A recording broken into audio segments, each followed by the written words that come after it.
नमस्ते बच्चों, नेक्स्ट हमारा टॉपिक है हीट एंड टेम्परेचर। तो इस वीडियो में हम समझने की कोशिश करेंगे कि हीट और टेम्परेचर में क्या डिफरेंस होता है। अगर आप किसी को पूछोगे ना तो देखिए कंसेप्ट समझ में आना चाहिए, और ये वीडियो अगर आप देखोगे तो मैं गारंटी देता हूं आपको हीट और टेम्परेचर का डिफरेंस लास्ट तक जो है पूरा समझ में आएगा। एक एग्जांपल देखिए सबसे पहले टेम्परेचर की बात करें ना तो ये एवरेज काइनेटिक एनर्जी होता है, और हीट की बात करें तो टोटल काइनेटिक एनर्जी होता है और मास पे डिपेंड होता है। अभी आपको समझ में नहीं आएगा, जैसे मैं एग्जांपल लूंगा समझ में आएगा। देखिए कोई भी जो सब्सटेंस होता है वो एटम से बना होता है, और एटम जो है वो मोशन में होता है। ठीक है, मोशन में होता है एटम, और मोशन में होने की वजह से उसके पास जो है वो काइनेटिक एनर्जी होती है।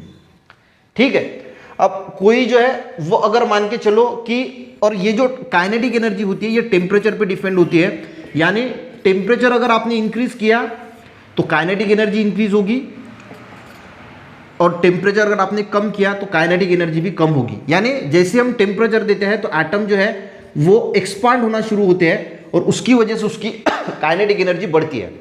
और टेम्परेचर कम करते हैं तो वो कॉन्ट्रैक्ट होना शुरू करते हैं, और उसकी वजह से उसकी काइनेटिक एनर्जी जो है वो कम हो जाती है। तो टेम्परेचर पे काइनेटिक एनर्जी डिपेंड होती है। टेम्परेचर बढ़ाओगे काइनेटिक एनर्जी बढ़ेगी, टेम्परेचर घटाओगे काइनेटिक एनर्जी जो है वो कम होगी। यहां तक समझ में आ गया। अब देखिए एग्जाम्पल देता हूं मैं आपको। देखिए मान के चलो कि आपने जो है वो लकड़ी ली और उसको हमने जलाया। यहाँ पे 1 किलो लकड़ी है, ठीक है, कितना है 1 किलो, और यहाँ पे हमने 100 किलो की लकड़ी जो है वो जलाई, 100 किलो। तो अब आपको बताना है, आपको हीट और टेम्परेचर का डिफरेंस समझ में आएगा। देखिए यहाँ पे 1 किलो लकड़ी जलाई और यहाँ पे 100 किलो लकड़ी जलाई। ठीक है, अब यहाँ का जो दिखे तो यहाँ का जो टेम्परेचर होगा और यहाँ का जो टेम्परेचर होगा, टेम्परेचर जो है वो सेम रहेगा, क्योंकि 1 kg है। क्योंकि टेम्परेचर क्या होता है, टेम्परेचर होता है एवरेज काइनेटिक एनर्जी। अब यहाँ पे 1 किलो पे मान के चलो कि 100 एटम्स है। ठीक है, यहाँ पे मैं अगर मान के चलो कि 100 एटम्स है, और 100 एटम, हर एटम 1 2 3 4 ऐसे 100 एटम है, और यहाँ पे मान के चलो कि 10,000 एटम है। अब यहाँ का जो टेम्परेचर रहेगा एक एटम का, मान के चलो कि वो रहेगा 100, तो यहाँ का भी जो है वो 100 ही रहेगा हर एटम का। देखिए यहाँ पे बहुत सारे इस चीज को ना थोड़ा फोकस करके और कंसंट्रेशन करके सुनना। यहाँ पे देखिए यहाँ पे कितने एटम्स है, यहाँ पे 1 kg जो है वो लकड़ी है, तो उसके पास सिर्फ 100 एटम हो गए, कम एटम हो गए। यहाँ पे 100 kg है तो इसके पास बहुत ज्यादा हो गए। ठीक है, इसके पास बहुत ज्यादा एटम हो गए, 10,000 एटम हो गए मान के चलो।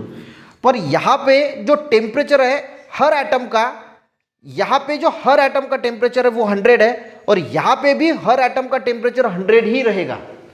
टेम्परेचर की बात कर रहा हूं, टेम्परेचर 100 ही रहेगा। दूसरा एक वाटर का एग्जांपल दूंगा ना, उसमें आपको और अच्छी तरीके से समझ में आएगा। इसका भी 100 है, और इसका अगर एवरेज निकालोगे, इसका पूरे का एवरेज निकालो ये तो वो 100 ही आएगा, और इसका भी अगर 5 एटम का एवरेज निकालोगे तो वो 100 ही आएगा। तो इसके पास 100 एटम है तो टेम्परेचर 100 ही रहेगा, और इसके पास 10,000 एटम है तो टेम्परेचर 100 रहेगा, क्योंकि एवरेज निकल रहे हैं ना हम। एवरेज कैसे निकाला जाता है, मान के चलो कि 1 atom 2 atom 3 atom 4 atom 5 atom, इसका 100 है, इसका 100 है, इसका 100 है, तो 500 हो गया, डिवाइडेड बाय 5, तो ये कितना आएगा 100 ही आएगा। 4 है तो डिवाइडेड बाय 4 है तो 400 डिवाइडेड बाय 4 करेंगे तो इसका भी 100 आएगा। तो एवरेज काइनेटिक एनर्जी जो है वो इसमें और इसमें सेम रहेगी, और इसकी वजह से टेम्परेचर जो है वो दोनों का सेम रहेगा। पर हीट वैसी नहीं रहती। हीट क्या रहती है, टोटल काइनेटिक एनर्जी। अब देखिए इसके पास 100 है, इसके पास 100 है, इसके पास 100 है, इसके पास 100 है, यहाँ पे 100 एटम है, 100 एटम है, हर एक के पास 100 है, काइनेटिक एनर्जी 100 है। एग्जाम्पल के तौर पे बता रहा हूं, तो 100 इंटू ये कितने हो गए 100, तो ये हो गया 10,000। तो इसकी काइनेटिक एनर्जी, इसका जो हीट हो गया टोटल काइनेटिक एनर्जी होगी तो ये होगी 10,000। और इसको जो अगर काइनेटिक इसकी हीट की बात करें तो इसके हीट के लिए हमें ये 10,000 इंटू मल्टीप्लाई करना पड़ेगा 100, क्योंकि हर एक की काइनेटिक एनर्जी 100, तो ये कितनी बड़ी हो जाएगी।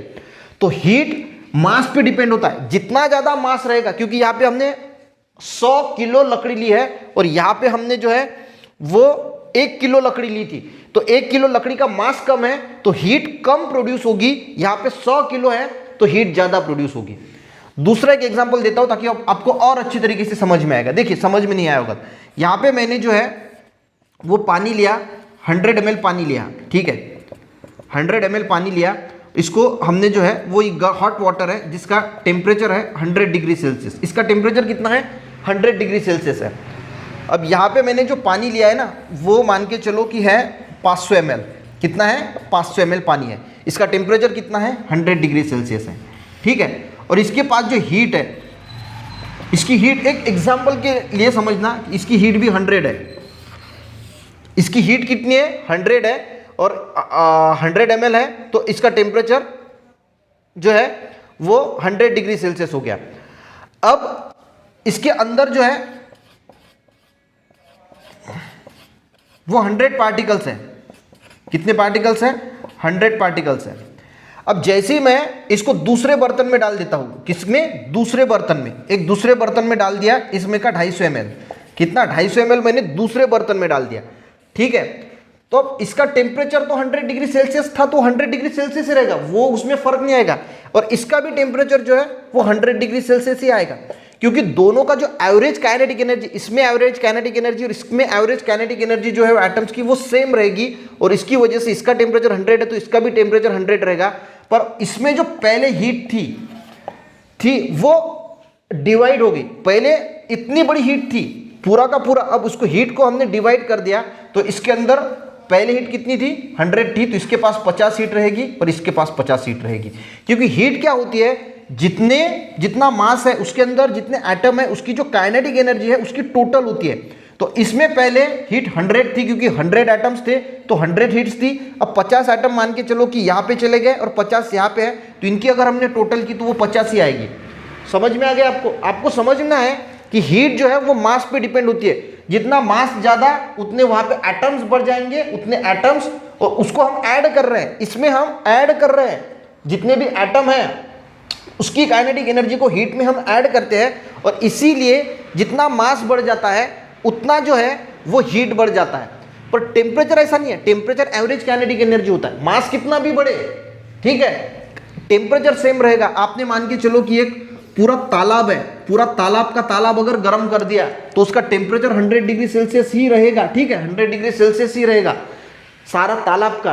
पर तालाब को अगर पर हीट की अगर हम बात करें तो हीट को अगर मैं उसमें का आधा अलग कर दूं तो उसमें आधी हीट रहेगी, इसमें आधी हीट रहेगी। तो हीट क्या होती है, टोटल काइनेटिक एनर्जी, उसकी टोटल काइनेटिक एनर्जी और मास पे डिपेंड होती है।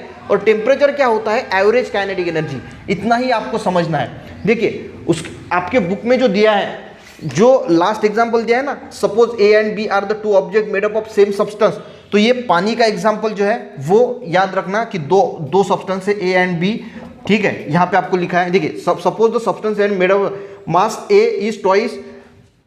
देखिए इसको मैं अच्छी तरीके से आपको समझा के देता हूं ताकि आपको और अच्छी तरीके से समझ में आएगा। देखिए लास्ट वाला देखना, ठीक है, लास्ट वाला क्यों ले रहा हूं, तो ये बाकी का आपको समझ में आ जाएगा इसका।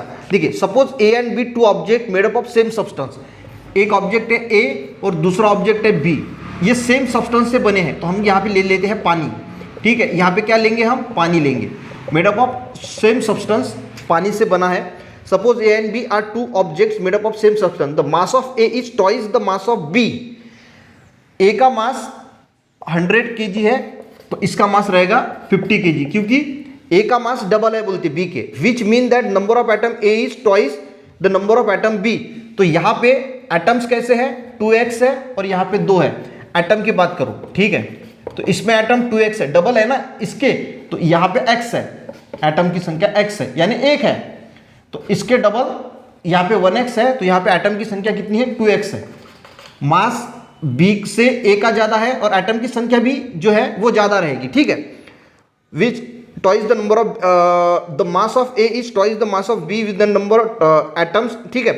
Even if temperature of A and B is equal, अब देखिए इसका भी टेम्परेचर और इसका भी टेम्परेचर कितना है, सेम है बोलते हैं, 100 डिग्री सेल्सियस है, इसका भी टेम्परेचर कितना है, 100 डिग्री सेल्सियस है बोलते, ठीक है। Even if the temperature of A and B equal, average kinetic energy of atom A and B is same as B, तो एवरेज काइनेटिक एनर्जी तो सेम रहेंगी ना, जो मैंने यहाँ पे बताया, तो एवरेज काइनेटिक एनर्जी सेम रहेगी। The total kinetic energy of atom A is twice then B, पर टोटल जो काइनेटिक एनर्जी रहेगी ये इसकी डबल रहेगी बोलते हैं। तो यही एग्जांपल जो हमने देखा था, तो इसकी टोटल काइनेटिक एनर्जी इससे डबल रहेगी, पर एवरेज काइनेटिक एनर्जी दोनों की सेम रहेगी। एवरेज क्यों? क्योंकि हर एक की अगर हमने एडिशन की तो ये सेम ही आएगा, एवरेज दोनों का सेम आएगा। पर टोटल की अगर हम बात करें तो इसके पास 50 केजी है, इसके पास 100 केजी है, और इसके लिए इसकी टोटल काइनेटिक एनर्जी इससे इसकी जो है वो डबल रहेगी इससे। तो यही बोला है मैंने इसे, thus the heat content A is twice then B. तो हीट जो है वो ए की ज्यादा रहेगी as compare to B, even both have same temperature. भले ही उन दोनों का जो है वो टेम्परेचर सेम है, पर हीट इसमें जो है वो ज्यादा रहेगी क्योंकि इसका मास जो है वो ज्यादा रहेगा। तो आई थिंक आपको जो है वो हीट और टेम्परेचर में क्या डिफरेंस होता है ये अच्छी तरीके से समझ में आ गया होगा। वीडियो हेल्पफुल रहा, एक लाइक जरूर करना, अपने दोस्तों को भी शेयर करना, चैनल पर नए जरूर सब्सक्राइब करना। मिलते हैं नेक्स्ट वीडियो में, तब तक के लिए जय हिंद।